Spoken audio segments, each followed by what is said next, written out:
So libs of TikTok had a debate with her least favorite journalist, Taylor Lorenz. These two hate each other. They've been beefing forever, as you can see from the t-shirt that libs of TikTok, also known as China Rychek, has put on her on her t-shirt is Taylor Lorenz's face, and they went at it for like almost an hour. And from what I'm told, it's not pretty. It is not pretty. So I wanted to see how much I could watch before I got bored of it.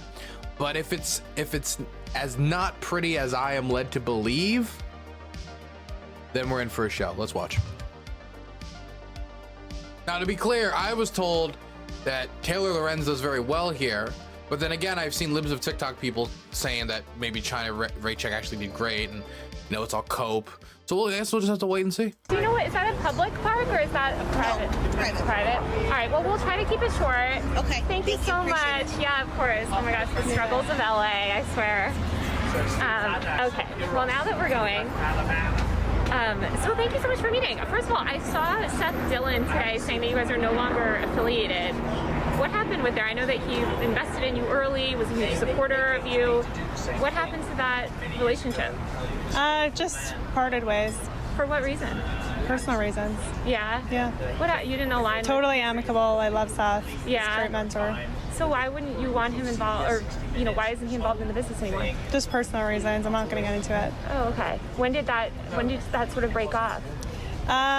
Recently. Uh-huh. So how many staffers? Tell me a little bit more about your organization. We are a small team, just a couple people. And it's all distributed? It's what? That's some great information. Wow. Got some. I know everything she does. I'm sorry. Okay, I'll let this go for a little bit. Before I get snarky. It does, and it's all remote, pretty much? Or do you guys have an office space? It's remote, yeah. Got it. So when did you start, I guess, what got you into all this? I've always wanted to ask you. I know, I wrote about sort of the history of your Twitter account, but how did you get involved in politics? If you watch any of my interviews, I talk about this all the time. But just, COVID radicalized me. Yeah. In what way? And they were like forcing us to wear masks and not letting us leave our homes. Yeah. And man, I don't know. Like, of course, I live my life through my perspective, and the things that matter to me are different than the things that matter to other people. But man, COVID was the thing that radicalized you? Man, maybe the interests in my life and what is my priority is just so different from hers. It's kind of even hard for me to even compare. I don't even how does COVID even connect to like trans people? I guess that's the starting point, and then you build from there. But COVID, huh? COVID. Not letting us work and people losing their jobs. And then people now forcing a vaccine, an experimental vaccine, people dying from the vaccine. So how did that get you interested in LGBT? By the way, people die from vaccines, period. All vaccines. People die. It happens. It's a tragedy. But when you talk about things like myocarditis, like the risks that you get, the risks of things like that can come from getting the COVID vaccine. People will talk about the rate of myocarditis when it comes to the vaccine. Well, what people don't tell you is a higher risk of myocarditis that comes with actually getting COVID. And so you can die from the vaccine. Statistically, that is true, but it is more likely that the vaccine ends up helping you not die from COVID than it does killing you. LGBTQ issues. It got me interested in politics, and then once I was interested in politics, I stumbled upon this whole movement, and I was absolutely appalled by what I was seeing. Appalled by what? The radicalization of it, the way that they come after our most innocent and vulnerable population, or kids.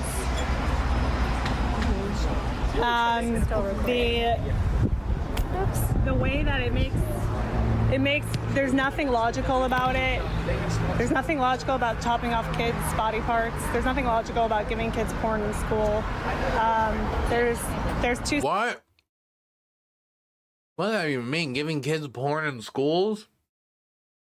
Dude, I don't remember that in school. I don't remember like my teacher handing out like GILF DVDs or whatever. I don't. Maybe she means like sex ed. I assume she means it's sex ed. Maybe there's certain books and libraries of public schools that could have sexual images. I assume that's what we're leaning towards here. But I mean, there is a rational reason for why. I mean, I don't know if specifically porn, but why you would use sexually explicit materials in order to teach children about sex. It's kind of impossible to have a conversation without sex without it getting at least slightly sexually explicit. Sexes, and that's it. So, you know, anything out of that, it's just based on lies and nonsense. Yeah. Did you grow up, I know you grew up in a sort of a more conservative community. Did you know any LGBTQ people growing up? What was your exposure to that community just in life prior to sort of understanding the world through politics? That is a great question. I never really paid attention to it. So you didn't have any LGBTQ friends or anything, No. family members? No. So your first exposure to the LGBTQ world was through basically learning about it through the media ecosystem? Through themselves, actually. They would say exactly what their intentions are, what their whole movement is about. Uh-huh. So I learned about it through watching their own videos. Uh-huh. Yeah. Well, I don't know. What sort of videos were you watching? I mean, are you just All talking the about the ones- TikToks that you share? And tons more on TikTok. It's all over TikTok. Yeah. Very easy to find. Yeah. Dog, I'm sorry. If your impression of a community comes from TikTok and comes from that algorithm, cooking exactly what's going to keep you on the platform, which is often going to be rage bait, this is a recipe for just hating your neighbor. This is a recipe for quickly just hating different groups of people. Oh my God, no. Look, you got to get experience. Could you imagine if I just 100% went all in? Like, I know Ukraine's fantastic. I know Ukraine's great. Ukraine perfect. Ukraine fantastic. I never been to Ukraine. I never met a Ukrainian. I never spoke a Ukrainian. I mean, none of these things. But like, I saw Ukraine on TikTok and and I support them now. Like, I mean, you can do that. But if you're going to go around acting like an activist on the issue and, trying to protect the kids, I feel like maybe you do a little effort. Yeah. I'm curious, I feel like there's been, especially on, my colleagues have done great reporting on sort of like this rift on Twitter. I know that you have a very conservative fan base, and in your comments sometimes you'll see a lot of commentary about sort of the great replacement theory. What are your thoughts on that? What are your thoughts on the comments on your post telling me to kill myself? Horrible. Whoa.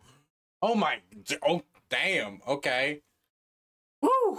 Okay, you could have just said stupid. Like if somebody said, Dylan, I saw there was a post on one of your things that the Holocaust wasn't real. What do you say to that? Oh, that person's dumb. Dumber than dumb. Dumber than rocks. There you go. There's your answer. I don't know why you had to answer the question with another question here.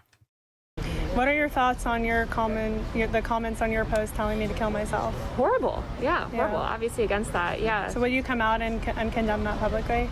Oh, I would condemn it anytime. I'm against murdering anyone, of course. So you're against death threats against me? I'm a big, as somebody that's dealt with a lot of online harassment, I don't defend threatening to murder anyone. But I guess I'm curious, because a lot of times it comes after. Wait a second. We've gotten off the trail. We've gotten off the railroad tracks. We were supposed to be talking about whether she believes in the Great Replacement Theory or not. And she answered her question with a question. And now we're on to whether or not, the comments in Taylor Lorenz's tweets are too mean to her. And I'm like, that's fine. She can say, no, I hope you don't kill yourself. Like, that's good for her. Yeah, congratulations. But can we get back to the question of whether you believe in that or not? Look, I'm not even saying I know she believes in that. I have no clue. I'm just curious in some instances, or even if she doesn't believe in it, if she's brave enough to take a position, knowing that there's a certain section of her audience, if she says the Great Replacement Theory is not real, they'll be like, or maybe she'll embrace it. And then, well, at least we have that on the record. An attack in the media, like someone like you or another journalist. So are you saying that, like, if somebody posts something and then attacks follow, that person should answer for those attacks? No, that's not what I'm saying. Oh, I'm okay. saying that people like you tell me that all the time, so I'm just asking if you think the same thing. Yeah, I don't think I have said that here, but I think it's kind of interesting, I guess, in the conservative movement, there's this ideology around sort of white nationalism, which is obviously kind of a hardline ideology that's generally been pretty critical of Jewish communities. And I'm wondering, as a Jewish woman, how do you feel about sort of aligning yourself with those people and accounts? You know, you see this sort of rhetoric in your replies, and I only bring it up. I'm not saying that you necessarily endorse. Dog, she should have stayed on the original thing. She should have stayed on the, do you believe in the Great Replacement Theory? You don't even need to like if you just make her dodge that question, you can just stay on that for like 5-6 minutes, just asking it again and again and again and again and again. Even if she doesn't answer, her non-answer for many people will become an answer in and of itself. Just go, you just stick on the point. Stick on the point. No need to be like, well, right-wingers are white nationalists. No, stick on the point. Endorse that rhetoric. I would imagine that you don't. But how do you kind of think about those nuances when you're thinking about kind of the audience that you're building? Some of your audience says we should chop off kids' body parts. What do you think about that? Dog, come. Are you gonna answer every question with a fucking question? Okay, I'm sorry. Was this like a debate, or this is full interview? So this is an interview, right? Like, this doesn't look good when you dot. Maybe just to me. Maybe I'm just too much of a shark about this type of stuff. Like, I smell the blood in the water and immediately see it. But come on. I don't know what you're talking about. Like, a girl says she wants to be a boy, so she chops off her breasts. I'm a big, I believe in personal liberty and bodily autonomy personally. So kids should be able to cut off their breasts if they think that they're boys. I mean, I believe in gender ideology. I guess I personally, my feeling is that I believe in personal liberty. I grew up in a town where a lot of people, for their middle school graduation, women got nose jobs. I knew somebody that got a boob job at age 14. And I guess I struggle to kind of understand the criticism when there's certainly no criticism of that sort of thing, right? Wait, I would throw out there that there probably should be. There probably should be critiques of a 14-year-old getting boob jobs. Just gonna throw that out there. I think there should be a critique of that. That doesn't sound good. That's pretty bad. But then there's criticism of this other sort of gender-affirming, stuff. So you're comparing a boy being allowed to chop off his penis to a teenage girl getting a nose job? Well, just to be extra clear, I don't believe. Wait, is she okay with that too? Wait, why would you jump on that? Like, you okay with that? Why are you fine with that? Why should we have these young girls have to abide by what? She's just okay. Man, why wouldn't she jump on that? Okay, maybe she's fine with that as well. Okay. That 13-year-olds are able to make those sort of medical decisions. Minors are, yeah. Oh, really? And where? Yeah. Children's National Hospital in D.C. gives 16-year-olds hysterectomies. Oh, 16-year-olds. They gave me that. They told me that directly. They said 16 girls and younger. That's what they said. So hysterectomies. There are definitely minors. I know for sure as young as 12 who are getting double mastectomies. They definitely allow vaginoplasties for minors and phalloplasties. I'm not aware of a specific case of a minor, but they allow 18-year-olds. Yeah, which okay, 18-year-olds, you're an adult. But let's just get back to the Great Replacement stuff, because I'm curious, what are your thoughts on that whole ideology? Yes, bring it back, bring it back. There you go. I mean, how many? There were times that. Yeah, there were times. Okay, sorry, I'm being too mean. There were times that there were some months over the past 3 years that there were more illegals coming into our border than children being born in the U.S. Does that not look like they're trying to replace us? What? Okay, that's not okay. So you do believe in the Great Replacement Theory. To be clear, she does believe. She didn't say yes or no. She just basically said we've got a lot of undocumented immigration. That means it's real, or that means it looks like it. Like, what? Just answer the question, Jack. Do you believe it? Do you not? Do you believe it might be true? Because at the very least, it sounds like you believe it might be true. I guess, sort of imagine bringing in America a whole as... By the way, would this also apply to any country that has more more undocumented immigration or more just immigration period than like domestic birth rates? population. A melting pot. Isn't that sort of what America was founded No, on? but they're actually bringing in more people than are actually being born. So I guess it sounds like you sort of do ascribe to this theory of the Great Replacement. How does that make I just you look at the feel- facts and the numbers. Well, so, I mean, just... The facts and the numbers. Well, wait. No, you didn't just look at the facts and the numbers. If you just look at the facts and the numbers, your assessment would be there is more undocumented people coming into the country than people being born. You would say that, then it would end there. There would be no, therefore I infer. If you just look at the facts and the numbers and you don't do anything else, then you're like a fucking wire transfer. So you'd be like, what, NPR? You're not, no, you're inferring stuff. You're inferring stuff that you don't know. Let's give a corollary, right? A lot of Jewish people fled, Europe, came over here also as immigrants. And there's a lot of criticism towards Jewish people in those movements, in those far-right movements. So I'm just wondering, as a Jewish woman, sort of how you feel about that and your role in cultivating this fan base that might think of you as a minority or an outsider. Not all cultures are equal. Yeah. So I know you have a lot of concerns about educational materials and books, library books and things, especially... They're importing people. So wait, to be clear, are we saying that like Jews are superior to Mexicans, or like what's the ranking system here? Where do Guatemalans outrank Hondurans, and how can we how can we like juice the system? How can we like min-max it to get the highest effectiveness? Who want to destroy America, and who come They're here. bringing in people who want to destroy America. Books and things, especially... They're importing people who want to destroy America. Who? And who Why would you come here if you... So they're coming here with the intention of death to America. I want to move to America to destroy it. That's what you think they're doing. You think they're going from all the way from like Honduras, walking thousands of miles all the way to America just to because they hate it so much? That's why they ran here. I hate America so much. Oh, those Irish, they were like, oh, those dirty Yanks. Urgh. Oh my God, I don't like how they aren't starving right now. I'm gonna go over there and give them what's what. who come here and do not stand for what America stands for. So, and I think, and we see it, there's time after time after time after time. They come in, they're destroying our cities, they bring crime with them, and they are bringing them in to replace us. I'm just gonna be blunt. Immigrants commit less crime than homeborn Americans.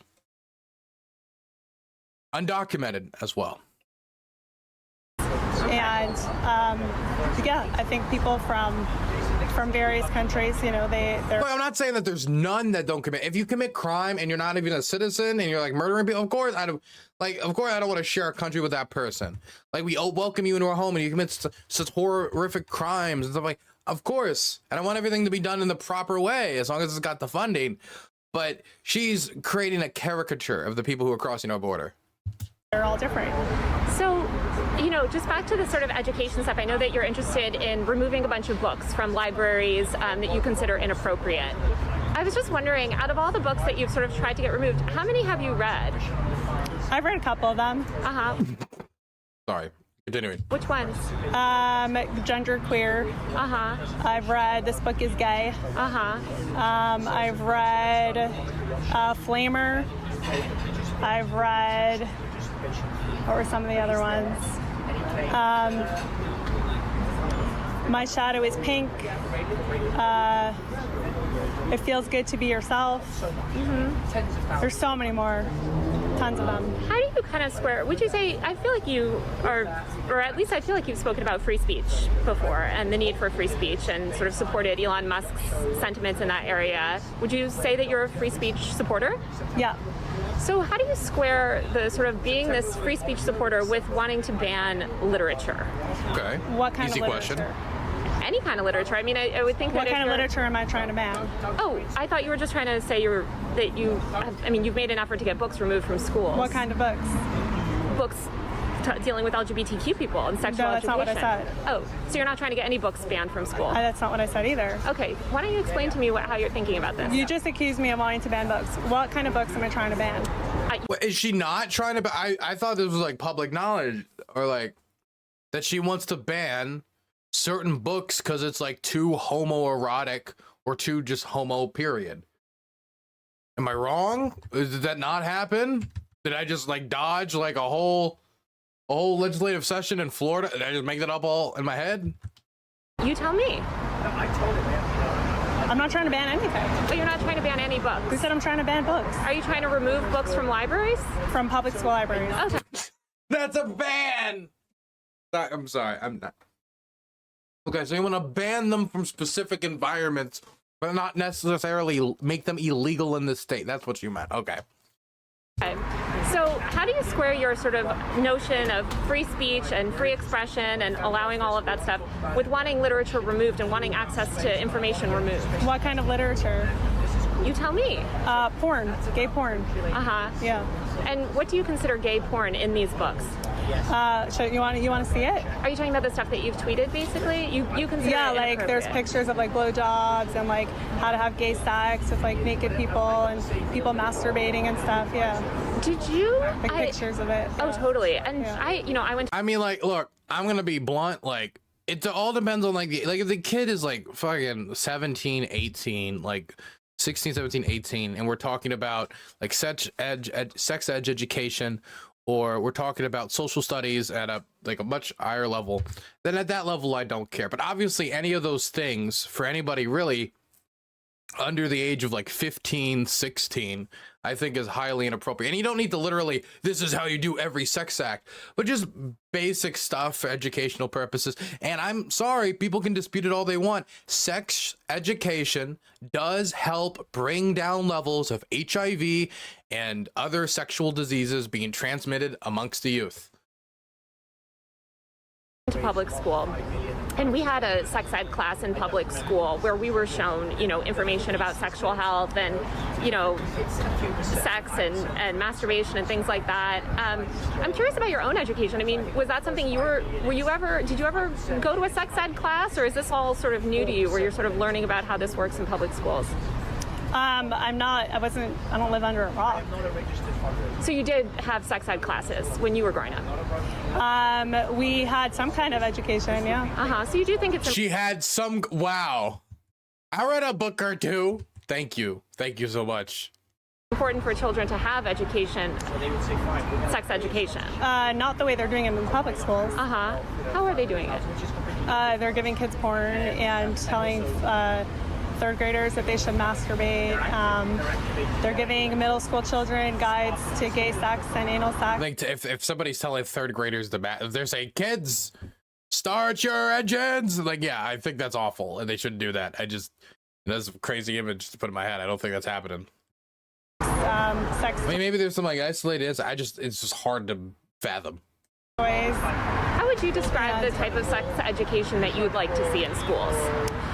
At this point, I want all sex education actually removed from schools because I don't trust. Let me explain to you in detail why I'm racist and homophobic while telling you I'm not racist and homophobic. Nah, we're all being too mean. Does this look like somebody with ill intentions, chat?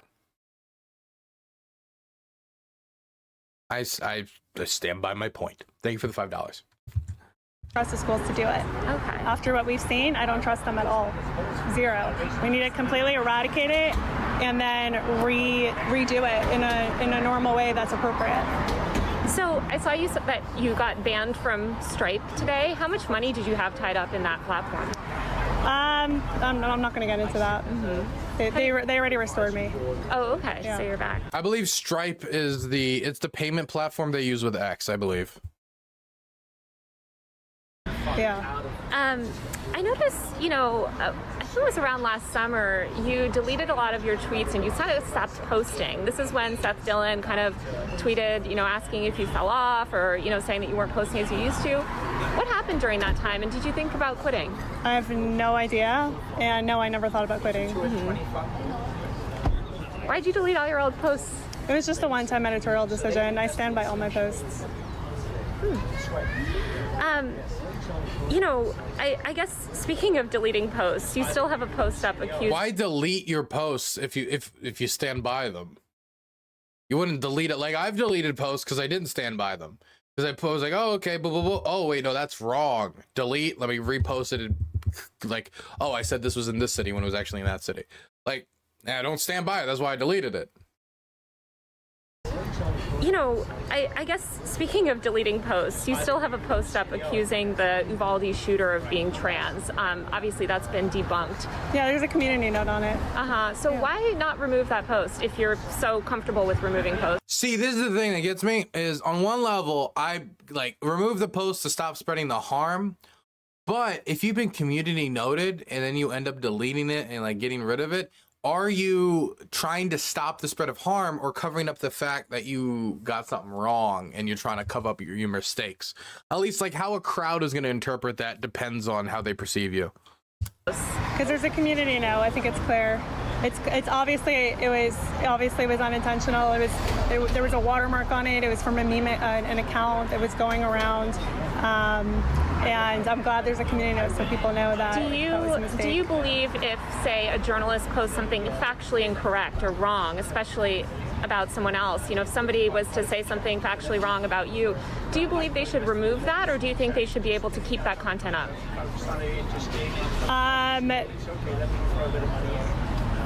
Twitter is free speech. You know, people. Okay, I'm sorry. What is Twitter is free speech? I mean, the post on it covered by the First Amendment. That is true. She could have it, but should they is a different question. People lie about me all the time on there, and they don't get taken down. If you want, it has to go both ways. So you believe that people should be allowed to keep up wrong information about you and have no recourse, be able to keep that up? Free speech is free speech. Okay, so I'm kind of curious how you square that with the letter that you sent this morning to V Sphere, claiming that, you know, you were going to... has donated $5. Dylan, she's now an Oklahoma government official on their state board for education. Oh, I while forgot never living about in that. Oklahoma. I forgot about that, dude. Okay, I need to tell people something because I don't know how long it's gonna take for this woman's like career to hit some speed bump, if she's gonna post something or say something and it's gonna go too far or whatever. I don't know if it's gonna be how far is too far for Oklahoma. But I just want to throw out there, just because somebody has a social media following does not mean they're a good legislator. And I'm not just saying that for me. I'm saying that for the people who go out there and try to pick those who are going to be in those positions, who are going to run for those positions, and they're going to get the party finances. Like, just because somebody can tweet on the Twitters does not mean that they're good at actually listening to citizen concerns. Some people love that fucking dopamine rush, not that actually rush of, you know, helping people. And have no recourse, be able to keep that up. Free speech is free speech. Okay, so I'm kind of curious how you square that with the letter that you sent this morning to V Sphere, claiming that, you know, you were going to try to sue her for slander. You know, if free speech is free speech, then why are you threatening your critics with lawsuits? Well, defamation is different. So would you call misidentifying a shooter's sexuality defamation? No, I wouldn't. Like I said, there's already a community note on it, so I'm glad that people now. And you admit that it's wrong, right? Was the Uvalde? Yeah, and I wasn't the creator of that image. Sure, but you can imagine if somebody amplified wrong information. You know, the media, like Washington Post and other places, they lie all the time. They're never held accountable. They never remove it. They lie and lie and lie. What? They never? I mean, I don't know. I've seen people get fired. People get removed, people get suspended, stories get actually, in a lot of these stories, I'll say that a lot of times they'll have to add an edit at the bottom, like we changed this or stuff like that. So, I mean, I don't think that's true at all. Why would they say they never have to remove it, or they never? What a crazy standard to set. If she would have been like, they don't get as much flack as we do, at least that's something that could be like semi-believable, but they never remove their lies. What? So I am not gonna, if you wanna hold me to that level, then I get to hold you to that level as well, and all the other media. So I just don't think, it's not accurate to compare it, because Was the Uvalde shooter trans? the Uvalde shooter wasn't trans. Got it. And so I guess knowing that you posted wrong information, you're saying it should stay up and everybody else should be allowed to keep whatever they have up as well. Is that sort of your stance? Am I accurately understanding it? Is there a law against... No, I'm not asking a law. I'm just lying? asking your personal sort of opinion. I'm just kind of curious because it seems like you have come after other people, such as vSphere and other critics, saying you posted wrong information about me, take it down. I totally get that. That's your prerogative. It's different with defaming a journalist like that. They're defaming me. What? Okay, I'm sorry. So posting lies about other people on Twitter is okay, and you don't have to take it down. But if those lies fall under defamation, then it's different. Like, how would she, what's the standard that she would be met to meet the standard that, like, okay, this lie is too bad? And you don't think that calling a shooter trans when they weren't trans is defaming anyone? No. Okay, interesting. I guess I'm They're kind of... they're knowingly lying about me. And what would you say that you did when you sort of posted that about the shooter being trans? Like I said, an image that was going around for months that I shared from another thing accidentally, and I'm glad there's... Accidentally. Okay, yeah. I accidentally called the shooter trans. Oopsie doopsie. Like, just slipped out of my mouth. The shooter is trans.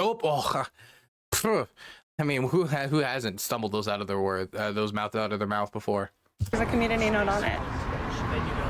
I know you come from a more traditional family and sort of a more traditional culture. What is your family and think of your success? You've made a huge career for yourself. You're obviously a rising star in conservative media. How's that affected your interpersonal relationships? I'm not going to get personal. I'm going to get into my personal relationships. Yeah. How's it affected your life? I mean, just dealing with this sort of fame relatively overnight. So, I mean, thanks in partly to you, there's been a lot of death threats, a lot of really nasty messages. But you seem kind of proud about the press that you've received. I mean, your profile picture is holding up a newspaper with you in the headline. Yeah, a newspaper where they just basically lied about me. I thought it's funny that they just continue to make up these lies and libels. You've gotten even if you discount the mainstream media and just talk about the conservative media, I think your platform has risen pretty significantly. What changes has that had on you? I mean, I cover the content creator industry, and I've seen a lot of people go from sort of a very low-key life, which I would imagine you're living before, to a massive amount of attention and, money and powerful people around you. How has that affected you? Like I said, some safety issues, in part thanks to you and to some other members of the media. But I'm not going to get into my personal life. Oh, no, not about your personal life. I'm just wondering about your career aspirations. Where do you see yourself in 10 years? We'll see. You can make all the plans you want, and God could decide something else, So you don't have any sort of 5-year plan, 10-year plan? I mean, I have plans, but nothing I'm going to share. Mm-hmm. I'm curious, if Trump was reelected, would you be interested in a job with his administration? Maybe. Mm-hmm. Press secretary lives of TikTok. Oh my God. We just want 300 years of nation built just burnt to the ground by libs of TikTok. It'll be good times. Who are you supporting in the election? There's only one. There's one candidate, Trump. Mm-hmm. Yeah. Will you be campaigning on his only behalf? one candidate. We'll see. Okay, so not only she's bad with reading, she's bad at counting too. Would you prefer? Are you hoping to kind of? I guess would you see yourself in DC? I haven't made any plans yet. How did you get connected with Oklahoma, the state of Oklahoma, and how many times have you been to that state? I was there once. They have, unfortunately, a lot of wokeness in their red state, and I'm trying to help. How'd you originally how'd Oklahoma get on your radar as opposed to some others? Because I started posting about the stuff going on in schools there, like I do across the country. And then, people were very upset that this was happening in their schools. So, and you've been once. What do you think qualifies you to be on the board or, have to do with education, the education system there? Being that I don't believe you have children in the Oklahoma schools, you don't live in Oklahoma, you've only been once. How does that qualify you to sort of serve in that capacity? I understand that if you don't have a good statesman from a district moving someone out, I could finagle a scenario in my head where having somebody move to another district to run could maybe be like a smart idea. But when you're somebody with no political experience, you've never held really a public office before, and you've never lived in the state before, and so then you get dragged to a state you don't live in, you're not from, you know nothing about, into a position you've never held because she's got no education in, higher education or teaching or anything around public schooling, and she's put into that position. I don't know if she's exactly the right person to, choose to take care of the community and their school needs. I mean, if she doesn't have any roots in the community, how much does she care about the community? I'm not saying it's impossible, but I mean, we're putting a lot of faith into a TikToker here. How does that qualify you to sort of serve in that capacity? What are the qualifications that they require to be on this committee? USA Today reported on that, but I believe it was that you had to, oh God, I might get it wrong, but I think you have to be some sort of educator. You have to have worked as an educator. Okay, I was a teacher once. You were? Yeah. She was a teacher. Okay, well, there you go. There's something. Okay. So you feel like that qualifies you to sort of inform policies in Oklahoma? I wasn't aware of any kind of qualifications that they require. I don't believe they require any qualifications. Yeah, but should the public require a qualification of, being from Oklahoma? Mm-hmm. Yeah, I was thinking more even just informally, but that makes sense. I guess, speaking of Oklahoma, obviously we saw the tragic death of Nex, a young child. Tragic. I'm curious about your reaction. You posted a selfie shortly after people were asking you to address the issue, and you said, to the haters and the losers. Who are you addressing in that statement? Anyone who hates me and anyone who's a loser. You're so bad at this. Okay. Why would you choose to post that in response to people asking you to speak about this child's death? It was not a response to that. I guess, why would you post that prior to making any statement about Nex's death? So, just to be clear, you're trying to police me on when I'm allowed to post selfies? No, just curious. I wanted to post it. I thought it was a cute picture, and I just decided to post it. How do you feel about Nex's death? It's very tragic. It's horrible. Do you believe Nex should have been allowed to receive gender-affirming care? She should not be allowed to go on irreversible puberty blockers or get sex change surgery. How do you think about the fact that, so often your posts, things that you post about hospitals, libraries, schools, etc., after you make these posts about them, they deal with threats, sometimes bomb threats, sometimes harassment? We don't know who's calling in the threats. Okay, how can you hold so much contempt for Taylor Lorenz based upon people knowing about you and sending you death threats? But then when you're talking about like medical institutions getting bomb threats after you shout out their place, like nothing? And I mean, look, bomb threats are bad. I've said that 1,000 times. People calling bomb threats should be arrested and investigated. You can't call in bomb threats.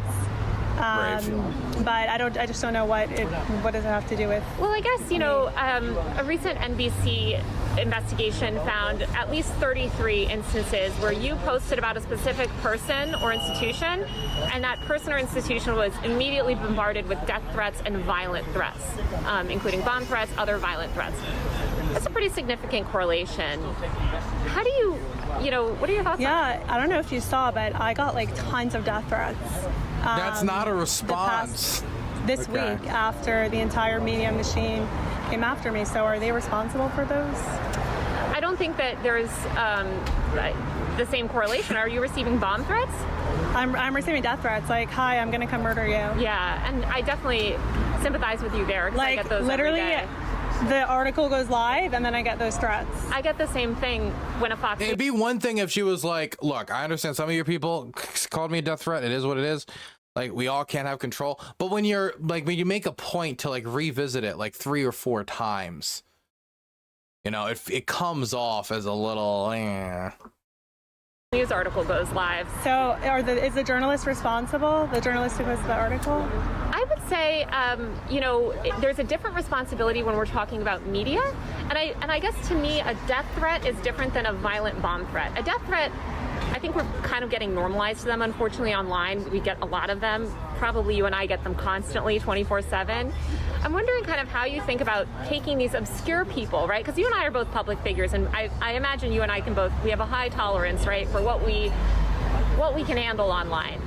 Say you're taking a private citizen, you know, a gay teacher, for instance, in a small town, and you post about that person, and then that person subsequently, who had no media presence prior, receives pretty violent threats. How does that make you feel? We need to answer the question first, though. Is the journalist responsible for actions that have to happen after? So you consider sort of your posts about private citizens, incendiary posts, you consider that journalism? I'm an independent journalist. And do you think that there's a difference between doing journalism on a completely private figure that has no public presence and no institutional power versus reporting on a powerful public institution or person? You still didn't answer the question. Is the journalist responsible for reporting for any actions that happen after the reporting? Personally, I think... I mean, it depends on like how you report, right? Like if I'm like Jerry Lewis over on 4447 7th Street, he diddles cats. And then afterwards, after they like lynch him, I'm like, oh, I meant like he sure does, you know, oh, I didn't mean that. I didn't mean he touched the kitties. And then like if something happens, like obviously it was my fault. Like because I spread a rumor about this guy and now he's donezo. So depending on how you report, like if you just say, this guy did some horrible crime. We know he did some horrible crime. Here's the evidence. Here it is. And you're not like giving address or stuff like that. Then I think there's a question about like how much responsibility you have if somebody ends up going doing something, right? Because some people, if the crime is like horrific enough or the thing is bad enough, if people find out about it, period, there's a chance that might happen. But depending on how you frame it, depending how you talk about it, depending on the type of community you foster, that can all have a significant impact. That journalists should take care and should consider sort of the framing, and I think that they should do their best not to appear as if they encourage. Also, what is Taylor Lorenz's journalism? Is it just republishing other people's TikToks? Like, I mean, maybe you could say like researcher. I just don't know, like, what journalism does Taylor Lorenz do? I mean, it's not saying that like searching for TikToks can't be journalism. It's just, I don't know why. I don't know how. Why does she think she's a journalist? Not to appear as if they encourage that sort of behavior. I've noticed that you haven't necessarily publicly condemned that behavior, publicly told your supporters, listen, guys, stop calling in these bomb threats. Who said it's my followers? Do you have information that it's my followers? I guess who else's followers would it be? I don't know. So there's 300 million people in this country. So you post bomb threats follow, and you're saying it might be just unrelated people? I have no idea. We don't know who it is. Have you taken steps to find out? We filed some FOIAs with police departments. Yeah. What have you found? We haven't got to anything useful yet that we can use. But actually one of them, we know it's like some foreign actor, not even from the country. So who knows who it is. Yeah. It seems like Twitter is your main platform these days, although I know you've been posting on Rumble. How much money have you made from the platform? It's personal. Is that what sort of portion of your revenue is based on Twitter as opposed to other platforms? That's personal. So speaking of Twitter, do you regret not getting a blue check? Because then you can make tons of money. No, I don't monetize online. That's don't monetize. Yeah, I don't. If I was an independent What's your journalist, strategy, maybe, man? But I'm not. I don't monetize on any of my social platforms. I noticed you sort of, speaking of the media, you've changed your approach recently, or at least it seems like you're being a little bit more antagonistic towards the media and a little bit more forceful in the way that you speak about the media. What led to that change? Being lied about and defamed for 2.5 years. I guess what led to, I would assume you felt like that for quite a while. What led you to sort of change the way that you speak about the media, or the sort of... Well, their attacks were ramping up. So, like I said, the lies and the defamation, the hypocrisy. If you eradicate transgenderism, which I believe you suggested in a post today. No, I never suggested that. Oh, okay. You reposted a post that was advocating for that. What would happen to the people that have already medically, socially, completely transitioned and are leading happy lives? What would happen to them? I mean, what's your plan for that? If transgenderism doesn't exist, which it seems like that's what you believe, what happens to all the people living happy lives as trans people? Well, first of all, the whole trans it's based on a lie. You can't change your gender. Okay, but so they could go live their life. I mean, I can't tell someone what to do. Why can't you? Why is that impossible? Why can't you? Why not? They're in their house. Sounds like you do want to tell people what to do in their house. I never said that. So you're totally okay with people being trans, just not as long as they're in public? No, I never said that. They could. The whole thing is based off of a lie, and I think that it's not. This lie cannot be mainstream in our society. It's a lie. And what harm is it causing, do you believe?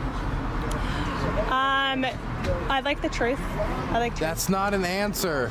Right, but I'm saying what's the after how many years of following this, she doesn't have any harm that just in her back pocket that this could cause, or this has caused? Harm of people. She could even just go with the normal, you chop off your ween. You could just keep it simple. Expressing their gender identity differently than you believe it to be. What harm are they causing? Like I said, we are a nation of truth, and I seek the truth. A nation of truth. But that's okay. Truth. But I'm asking about the harm. What's the harm? You might believe it to be false, but what's the harm? Is that there's a lie that is very mainstream and is being embedded into every institution. Not. I guess I'm wondering what the material harm is. Aside from it's maybe something that you disagree with, as in your version of the truth is different than their version of the truth. What is the material harm of them living their life as a woman or man or gender that you don't agree? Not anything that's wrong is there a material harm necessarily. So there's no harm? I didn't say that. So can you name a single harm? The way that it's pushed onto kids, first of all. What's pushed onto kids? Gender ideology, transgenderism. But if they're leading happy lives and they just are leading a different... Well, there are studies that show that they're more suicidal after transition. No, that's not true. Yeah, there's a study out of Sweden. That is not true. That is not true. Yeah, you can look up this. Wait, a study out of Sweden? There's a single study out of Sweden, or okay, a study. I'm sorry. I could say there's studies that say that climate change is actually dumb and doesn't matter. For sure I could find a study that does that. I'm sure I could find a study somewhere. It's a question of if it's consensus in what a plurality of the evidence states or points towards. Study. Well, taking into account all of the happy people that have transitioned, who are not harming anyone, you can't come up with a single material harm? So if someone says, I'll be happier if I'm blind, should a doctor pull their eyes out? I think that's quite different than gender ideology, but people do, I guess. Someone says I'm happier if I chop my dick off, and we should just let them do that. If we were able to find out that they were actually going to be happier, if their penis was actually causing them harm, Like, oh my God, I look down at my little slung and I'm like, no, I wish it was gone. I wish it was in the dumpster. If that can be shown to be true, then I mean, I don't know why we would stop them. I mean, outside of like any like health concerns that they might bleed out or something along those lines, if we could generally find out that somebody keeping their peen was making their life worse, then why would we stop them from removing their peen? We would just have to prove that them removing their peen actually helps. And there seems to be a decent amount of psychological data showing that if you give trans people gender affirming care, that can improve mental health outcomes. I think, there's a lot of gender affirming care that women do, right? I mean, women ascribe to certain gender things. You see women getting boob jobs to affirm their gender. I mean, we're in Los Angeles. We see this kind of gender affirming. So again, you're comparing boob jobs and nose jobs to they're gender affirming. Buying into the lie that they could change their sex. Breast enhancements are gender affirming for women. There's a lot of women that feel small chested. They feel like it would be gender affirming for them to have plastic surgery, and they're allowed to do it. And I noticed that you don't critique that. I guess I'm curious, Haya, there are a lot of people that have ideas about women, right? And about what makes a woman, right? What makes a appropriate woman? How should a woman? You're saying you're against people sort of like living lies or living outside this ideology that you've constructed. Some might say, look, we're both women over the age of 25, working. I certainly don't have kids, they might consider that not okay for a woman. Do you think it's do you think it's okay for them to dictate how, you live your life as a woman? Do you think it's up or sort of where does that line get drawn? So again, you're comparing boob jobs to teenage girls chopping off her breasts. Well, first of all, teenage girls get boob jobs, but breast enhancements are gender affirming for many women. I'm asking you, why is it that people have to live under your sort of view of gender? And it's not my view, it's science. It's facts, it's biology. But biology, if we're talking biology... I didn't get into gender theory, and I'm still not deep into gender theory, but I've been led to believe that sex is the biological and gender is the social. And that's not to say that there isn't any impact on the former or on the latter, but that these are two separate concepts. There's a spectrum of gender. There's people that are intersex. That is a very rare medical condition that has nothing to do with someone deciding that they could be the opposite gender. I guess I'm still kind of struggling to understand how you think, if your view, say tomorrow Trump is elected, he says, all right, we're going to all live by Haya's, decisions, right? What about all these happy trans people that are living their lives, that are not harming anyone? What harm are they doing by living their life as a woman who've medically transitioned? They're adults. I understand you have problems with kids, but this was an area she did really well in. This first question, when she couldn't answer it, I don't know if she can bet on her continuing to not be able to answer it though. But bringing it back to the question she can't answer, like just hitting that again and again and again to make it clear to the audience. I understand why she's doing it. Adult trans people, what's the harm that they're doing to society? To society, they're spreading a lie that is affecting children also. So you just believe gender is a lie. And what if somebody said to you can't change your gender. And what if somebody said to you, you're not a real woman? You're not a real woman because maybe you don't meet these certain specific definitions of femininity. That's fine. I don't care. They can call me whatever you want. But what if you would be forced to live by that system? Do you think it's fair that you would, be forced? Is that based in science? Well, I don't think any of it's really based in science. Well, it is. Gender is a social construct. Well, gender is actually made up. Exactly. Yes, we agree on this.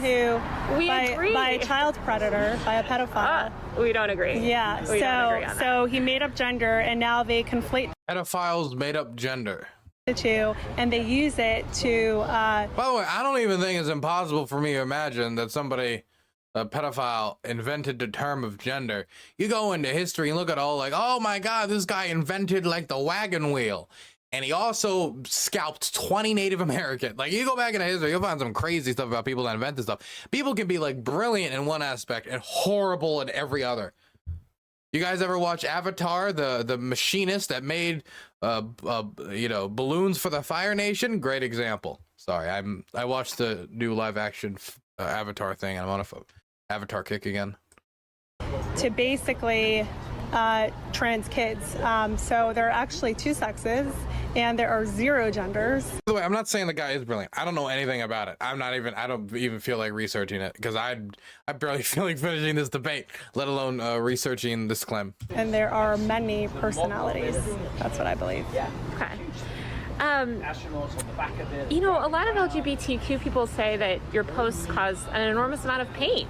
Pain. How does that make you feel?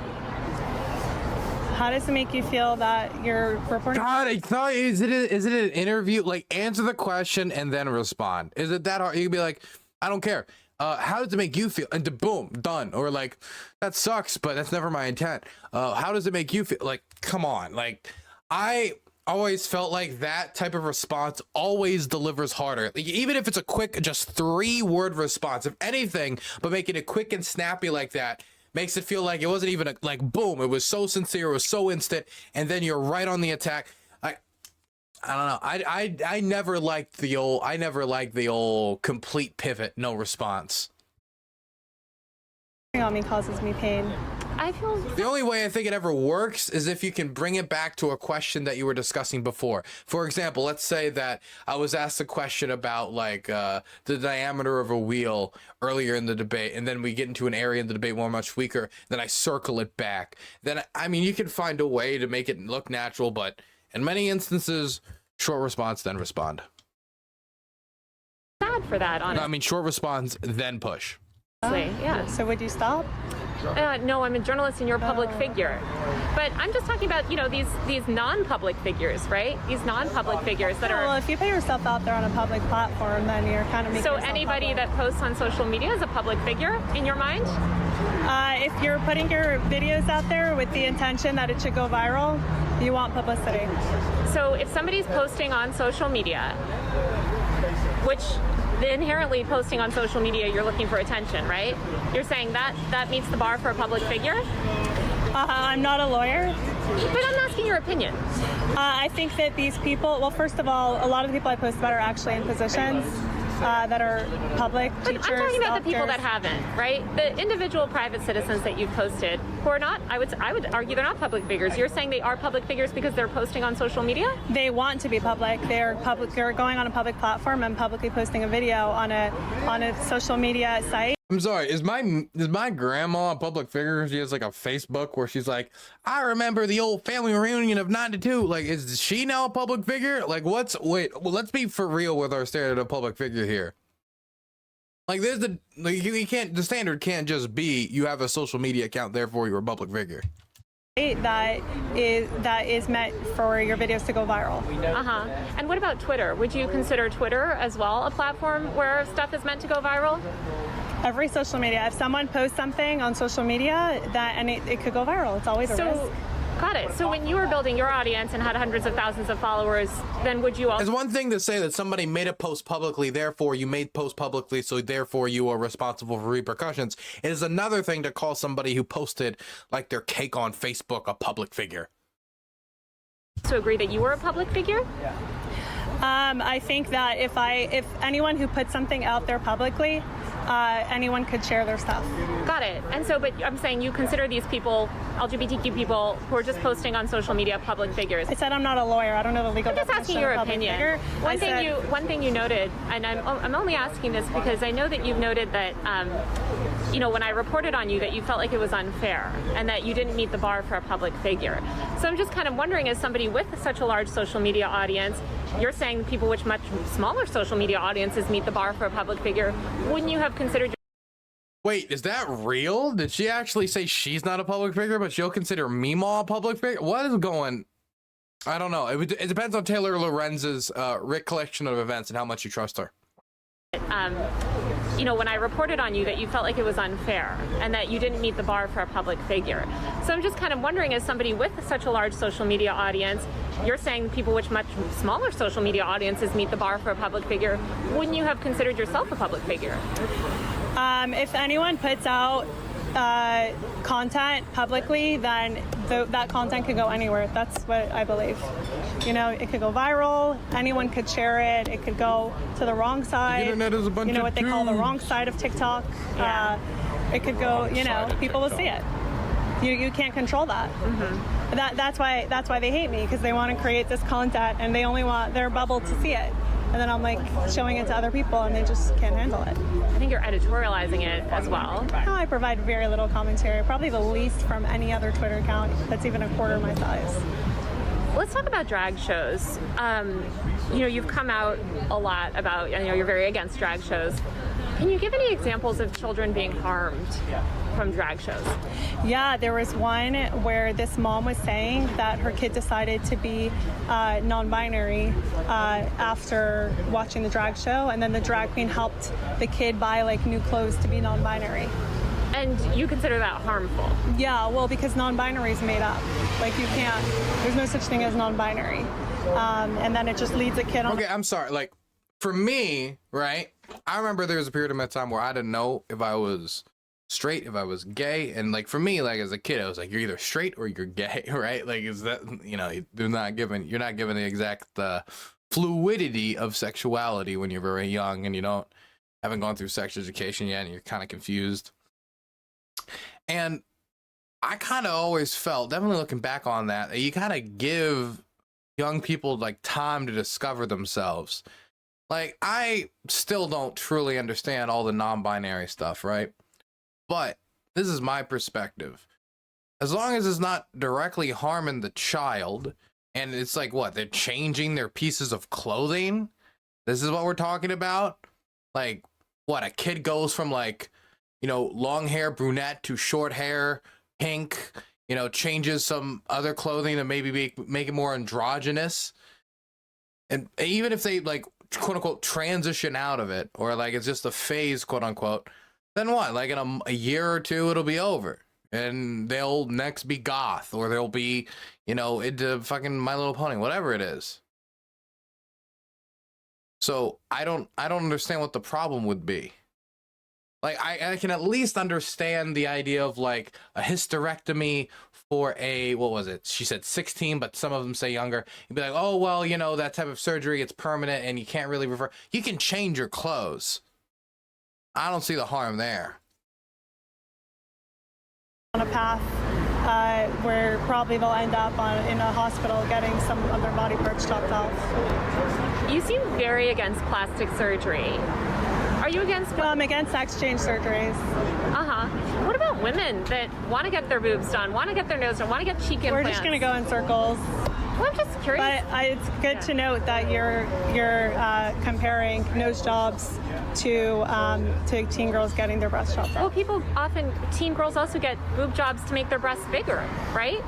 So both are gender affirming in different ways. You seem very obsessed with one and not interested in the other. So that's kind of what I'm interested in. And I guess I don't really understand that, because both are gender affirming in different ways. I don't call it gender affirming care. I call it sex change surgeries for people who are sold a lie that they can change their sex. Where do you sort of hope this will end up? You know, like all of this sort of the advocacy that you're doing. I know you said you don't have a 5-year plan for yourself, but what are some? If you were sort of like in a TikTok 5-year plan? God, I just imagine the Stalin's reign with China at the head of it. Oh my goodness. Describe your platform. Like my tweets. What are some things that you'd like to see, meaningful changes in terms of policies, laws? Oh, I want to eradicate gender ideology from public life. From public life completely? Yeah, the whole thing is all gender ideology. Like any thoughts about gender, like that are ideal. Like, does the entirety of the discipline must be annihilated? It's built on a lie. Well, you certainly have a gender yourself. Gender ideology. No, I don't. I have a sex. Gender. There's no such thing as gender. Okay. I said gender is made up. There's no such thing as agree that gender is a completely social construct. No, it doesn't exist. It's That's. You could say the same thing about money. Whatever. Okay. I don't even want to. If it's a social. If you socially construct it, like money Like the dollar, like the little piece of paper doesn't contain values. Like, oh, it doesn't exist. It exists. It just exists as a social construct. There are zero genders. I have a sex. I'm female. There are zero genders. Yeah. So you want to live in sort of a post-gender world where everybody can kind of express themselves through personality however they like. Well, that's what it is now, but they're just calling it gender. So, but there's males and females, and then So if they were to, infinite. I'm just kind of curious here, and I'm certainly not a gender scholar, so I'm not sure. Maybe somebody sort of posed this question too. But if people were to let's just say, you know what, fine, we eliminate male, female, non-binary, whatever gender. We eliminate that. We're all just people, or we identify by our sex. Would you still be okay with people, wearing dresses if, they appear to be biologically male, or, women shaving their head, things like that? Are you still okay with that as long as they're not calling themselves by a different name? Don't sexualize kids. That's what I'm against. But I'm just saying, like, you want. What? Can she have like a conversation like a normal person? Just say no, just say yes, even maybe. Come on. To live in a post-gender world where there's no gender, right? And anybody can just have the personality and express themselves however they want. That's how it is now.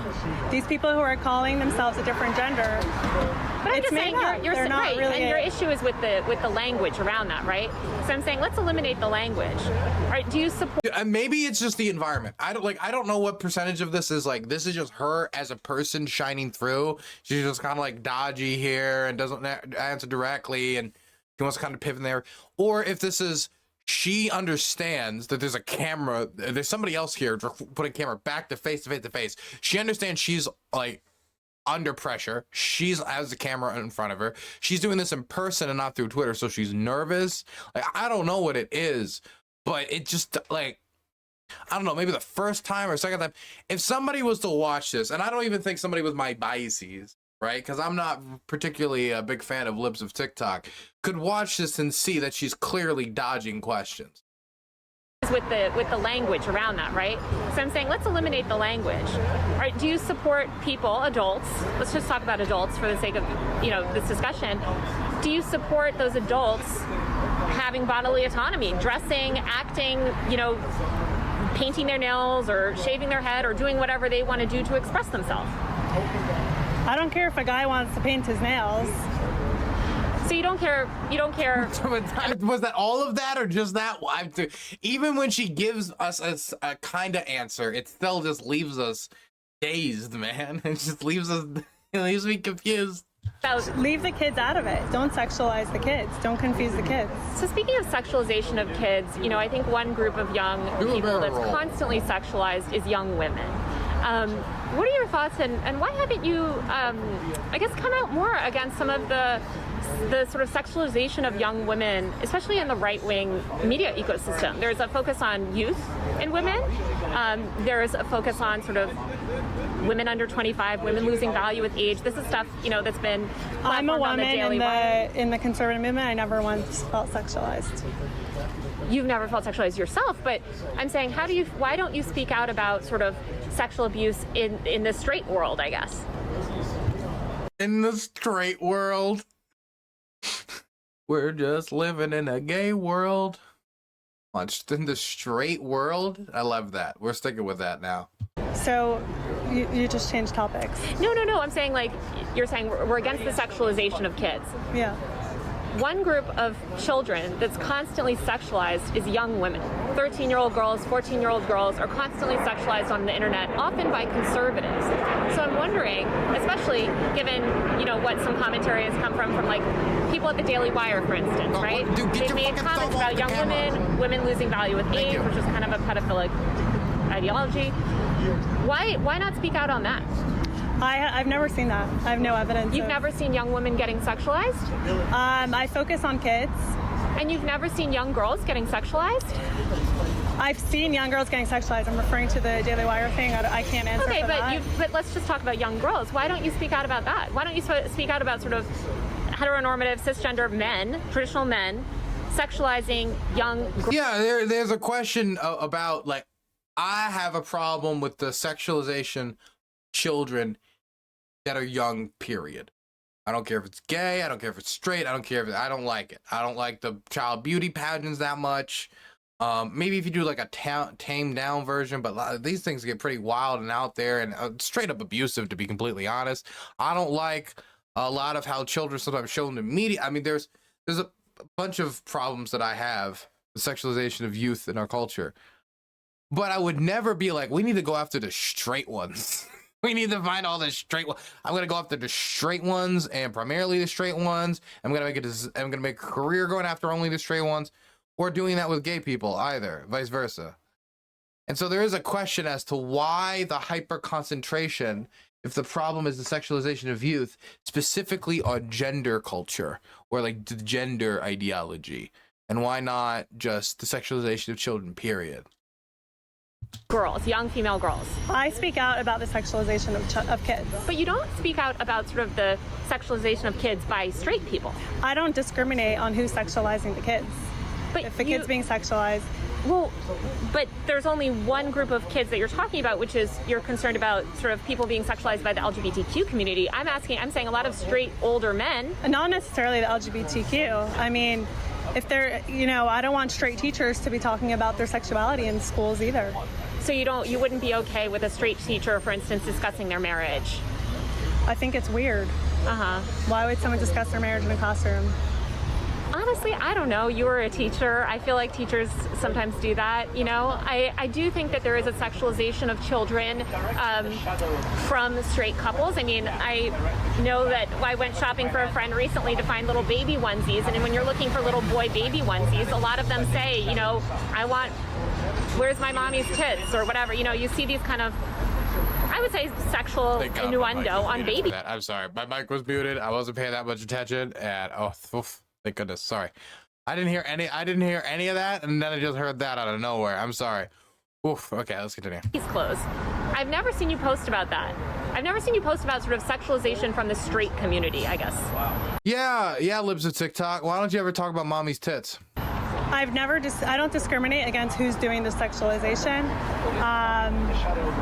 I guess, what are you defining as sexualization? But I've never said oh, look, here's porn in school and the librarian is not straight. No, I don't care who the librarian is. I don't care if they're straight or gay or trans or whatever they want to say they are. Yeah, I just think it seems, I guess I wonder. It's like, if I was like, I do crime reporting. I like to report on crime. Then you look and it's Chicago. Oh, the 7th and 8th ward in DC. And it's black. And at a certain point, you're like, this doesn't even statistically make sense, right? If you were to go on Libs of TikTok's account, how many of the posts are talking about straight people sexualizing children, and how many posts are talking about gay people sexualizing children? And then you do compare the numbers, the percentage of population, or percentage of offenses. Either one, I don't care. Either way, I don't think it's going to match up. Or why you don't focus on sort of young girls as a woman. I mean, were you ever sexualized as a young child? No. I find that interesting because I think all women kind of experience that, although it depends on your community. But I do think that there's a focus on women and age as well. And there's this notion that women lose value as they age. And I know I hear that all the time in my comments from conservatives. I've never once seen that. Actually. You've never seen that? No. I feel like I've never seen a conservative figure say that women lose value when they age. Why do you think there's such never a look? I'm sorry. Look, I don't think most conservatives, if I said, does women lose value as they age, some might be like, well, well, when you're young, obviously, if somebody was older, that'd be different. But no, I don't think anybody's gonna say 100%. Yeah, but 100. But in the conservative movement, are there people who believe this? 100%. And I've seen it. I've seen it on my Twitter page. I don't even look for it, and it shows up in my For You feed on Twitter. It exists, certainly out there. I mean, she's more online than even I am, right? And I'm a pretty online individual. And I find it hard to believe she hasn't seen it. women and ages then? Women, I've never known there was an obsession. I don't know. Really? Yeah. Huh. Women and ages? Yeah. there is a notion, especially platformed by conservative media, that women lose value as they get older. You see this espoused constantly when people are talking about reproductive capabilities. Oh, her eggs You're are saying dried when up. they promote like family values, like, oh, you should get married and have kids? Is that what you call sexualization? No. I'm talking about more derogatory remarks made against women and their age. I bring it up because I think a lot of your fans seem to obsess about women and ages, and so it's misogyny at its core, and I never see you speak up about that. So I was just kind of curious about. Yeah, I mean, I guess I'm wondering, like why you don't speak up about the sexualization of kids. I don't think it's a problem. I don't see as much. If I saw an example of a child being sexualized, of course I have a problem with, certain things. I will actually, I will say. So do you think we should give kids porn in school? The images. I'm sorry. I do think there's a problem with sexualization of children, specifically like introducing like certain like types of sexual material to children at a very young age. Specifically when it comes to music, I think parents are not really good when it comes to monitoring their children's music or media intake. Specifically, leaving children to fend for themselves on the internet. Terrible idea. The autoplay fixture. I don't care if it's in the YouTube Kids app. Just because it's in the YouTube Kids app doesn't mean you want your kid watching that stuff. I think it's a real problem. I just don't think it's specifically all centered within one community, and the community seems to just be the rainbow one. So like gay sex? I went to public school, and in public school, at least when I was growing up, we were absolutely given literature, explaining sex, educating people. It had pictures of like anal sex? Oh, absolutely. And it actually talked about condom use. What grade? God, I mean, I don't remember, but certainly probably middle school. I think that's when we had sex ed. Middle school? Was it middle? It was high school for me. I think they waited until high school for me before they introduced me to sex ed. Must have been at least like 15. So you think like books like Genderqueer, This Book is Gay, we should give that to kids in school? I have not read those books, so I don't know. But I do think that it's important to... Yeah, 8th grade, huh? I could have sworn it was high school. I had it in middle school? Oh, man, I don't know. Maybe they looked at me and was like, Dylan, we can wait a little bit with you, okay? Don't worry, buddy. You'll be fine. Educate kids about sexuality, if nothing else, because, I have spoken to women that were abused sexually when they were young, very young. And one thing that they've told me is that they wish that they had the language to talk about it, and they weren't educated. They grew up in I only know 2 that I've spoken to about this, but they've grown up in sort of societies where they weren't very educated about sex ed. They didn't receive sex ed in class. They went to a Catholic school or other types of schooling. And so I do think it's really important for kids to understand sex, because as we all know, a lot of teenagers can be sexually active, and I think sex education is important to promote, healthy attitudes, healthy understandings of sex. I mean, these are human bodies. You can't just expect to send kids off at 18 with absolutely no sex ed and then think that they can function in the world. So we should give kids like pictures of gay sex in middle school and actually elementary school, some of them. Why specifically gay sex? Wait, okay, does this imply that normal sex showing to the middle schoolers would be fine, but it's just the gay? Again, why the hyper focus on the gay? Because in my mind, if it was bad to show them it was bad, period. So you like wait until 10th grade or so. If you think that 16 science proves 16 is the perfect age to introduce kids, like teenagers, to the concept of boobs. I don't know, whatever the science says, right? But why the hyper focus on the gay? I guess I'm wondering what you consider that. I think. Do you want to see a picture? I think there might be biases. Well, I don't know, but are you talking about the ones that you've posted on your Twitter account? Yeah. I guess those don't look like what I received when I did sex ed, but I think sex ed is important because it actually helps. So you didn't have those types of things when you were in school? Oh no, we had sex ed. I'm saying the images I posted on my Twitter. When you had sex ed in school, did you not get books with graphic imagery? Pictures of gay sex? I remember. I don't know. Again, why specifically gay? If you have gay students who are going to be engaging in gay sex and it's sex ed, then that should at least be like an option. I mean, I don't think you have to make every straight student read the guidebook on how to have gay anal sex. I don't think that, but if we're talking about like people who are of the age that should be learning about this stuff, I mean, it was important for me to learn about like HIV prevention and stuff like that when I was in sex ed, stuff that I hadn't learned. I legitimately hadn't learned about like certain like rates of like sexual diseases and stuff, and it was genuinely helpful. But like they had to talk about gay intercourse in order to give that type of data. Doesn't mean a detailed guide or anything, but like why would we specifically garner off and say the gay sex is forbidden? No one must know about the gay romping. The straight romping's fine. You show the youth, they could romp in the straight way all they want, but no gay romping. Like why are we specifically like guarding this off with like a velvet rope? I don't remember how old you are, but I grew up in the 90s when HIV and AIDS was a big thing, and we certainly learned about gay sex in school. So those pictures I posted on my Twitter, you had graphics like that? I actually don't know. I don't remember, to be honest. But I do think that it's really important to. But knowing those pictures, you seem to know very well what those pictures are. Do you think that? I don't. I've seen. Oh, you kept referencing it. Well, I've seen you post things, but I don't pull know. It up. That's an 01. But I think, yeah, I guess I feel. Because we need to put this into context. Yeah. Well, we won't know the context, of course, because we don't know the context of how those things are being taught. Oh, so we could give kids like pictures of gay sex. I really hope she doesn't just put a big schlong on the screen and get me banned. As long as it's in the proper context? I don't know. I mean, it depends on the grade, but I would presumably yes.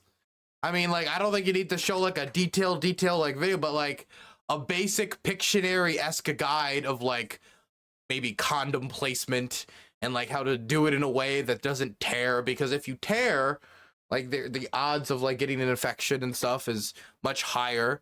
Like you don't need to like give them like all the different like stanky different sex moves, but just like enough to do it in a way that would be preserving the health of those involved. it's up to the educator to determine, right? I have no interest in like graphic depictions. Like basic like diagrams really would be what I'm fine with. I don't know. I guess maybe some like, you know how they dissect frogs? Maybe something like that. Like one of those like where people like we all care about the frogs so we don't dissect them anymore. Like if like one of those animated dissector frogs, except they do that with the gay, you know? Do it in such a way that is so bland that you don't even it would be you'd have to work to get something going. I'm kind of curious, Kaya, why you sort of focus so much about the LGBT. You keep mentioning gay sex, but you don't mention straight sex. Why is there such a focus on the LGBTQ world? Oh, I don't want pictures of sex in school, any pictures. So you don't think children should receive any sort of sexual education, straight or gay? I said I don't want pictures of sex in school. But you think that they should receive... So they need auditory education about sex, not visual learning. Okay. Got you. Picture-free sex education. I mean, just imagine every high school having sex for the first time. Whoa, that's what that looks like. I'm sorry. Okay, sorry. No, I think we discussed this earlier. Okay. Yeah. I'm curious kind of how you're thinking, you know, when you think about the way that you put out content and the way that you think about growing your media empire. Here, this is a blowjob. I don't know what book this is from. Genderqueer. Okay. So should this picture of a blowjob be in elementary Oh, school? damn. That's a little much, isn't it? Jeez. Exactly what I said. I didn't want to happen.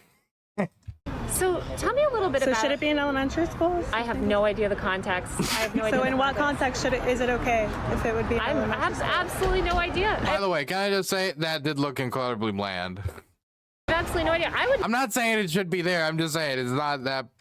It still looks incredibly bland.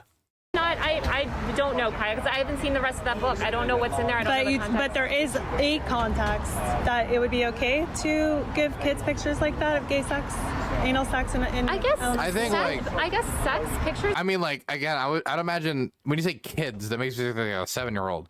But when we're talking about like 14, 15, 16, like in the period where statistically they're going to be engaging in sex, or they're going to start engaging in sex, I mean, in some way you would have to do it. Now, we could go on a case-by-case basis if one version's too graphic or too, like for example, I would imagine if somebody started showing pornography that like had like bad views of women and it was like beating the women in the thing or choking and stuff like that. And like, I would imagine that if, oh, snap, yeah, we got to stop that. We don't want to give these kids like, yeah, it's okay, choke a woman or something like that. But you're going to have some version of a diagram, right? Well, I don't know because you know who I would defer to on that, just because neither of us are sex educators. I would defer that question to a qualified professional, a sex educator, and say, hey, you're an expert. You've treated tons, you've educated tons of people. You're a full-time sex educator. You've really studied this. What are the appropriate boundaries? I don't think that myself as a journalist or a media personality, I don't think I'm the right one to make that decision. And I guess I'm wondering why. I have seen sex educators say that they want these books in schools. So then you're okay with it? I think I would want to talk to the sex educator and rely on whatever the sex educators say. Okay. I'm wondering why you feel like you're qualified to be a sex educator when you have no background in that. I don't want to be a sex educator. I just don't want to give kids porn in school. Mm-hmm. I totally understand. Tell me a little bit more about sort of, just to change topic, about your content world. You put out a lot. You've got a whole staff now. How do you see your business growing, and what areas would you like to expand into? I'm not going to get into my business strategy. Do you see yourself? I've noticed that you've been doing more video content. Are you leading harder into Rumble? I like doing video content. Do you have a partnership with Rumble? No. Would you? Maybe. What are your thoughts on sort of the way that Twitter has evolved? I love Twitter. It's the best. I love Elon. Elon rocks. Have you spoken to Elon? Saved free speech. Elon saved free speech. Can I just throw out there that, to be clear, Elon has been centering most of his like free speech arena fighting, I'll call it that, in English speaking, specifically the United States content. If we're talking about Indian Twitter has been seeing more posts get regulated by the Indian government due to staffing cuts than at any time during the previous administration, leading to not only Indian activists having their Twitter accounts suspended and Indian politicians having their Twitter accounts suspended and Indian investigators, but also even foreign politicians, foreign Sikh politicians in Canada, including the leader of the NDP party. Yeah, the NDP party in Canada.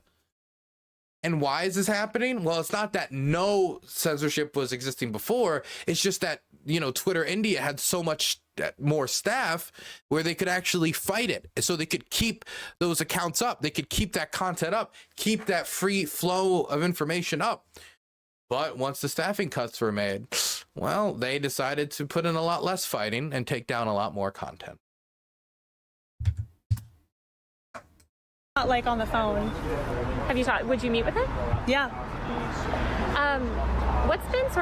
What's been your like kind of criticism of Elon, because you're like outspoken against Elon? I'm a huge supporter of free speech and free expression, and I haven't liked the way that Elon has kind of arbitrarily banned journalists. I think that's a little concerning. Who did he ban? Oh, many. I mean, he banned, I think he banned Tyler Brown, the researcher. He banned, obviously, myself, Drew Harwell, other journalists. So how do you feel about all of the conservatives that were being banned left and right when Jack Dorsey had Twitter? I'm of the personal opinion, and I've said this on Twitter and many times, that, look, it's up to every private platform to set their own. Matt Binder, that guy who tracked airplanes, that he said specifically he wouldn't ban before taking over, as an example of how he was dedicated to free speech, and then proceeded to ban him. Community guidelines. I am not a huge believer in permanent bans, and I've always said that, and I defend that in the sense that these platforms evolve and people's usage of them evolve and people evolve. As you just said, you were a completely private citizen 5 years ago. You had no political ideology. Now you have a political ideology. You're a very different person. So when I got banned from Twitter, you were upset at that? Like you thought that was wrong? I don't remember you. Upset at that and morally against it are two separate things. Getting banned from Twitter. I got banned a few times, not permanently, but previous to Elon. Yeah. My feeling about any bans is that there should be a path to redemption, should you say. That doesn't mean that I don't think that it's in the right prerogative to ban people for 5 years, 10 years, whatever. I just personally feel like if you're going to issue lifetime bans, you should give people a path to abide by community guidelines. If you join back on and you break community guidelines again, look, that's on you.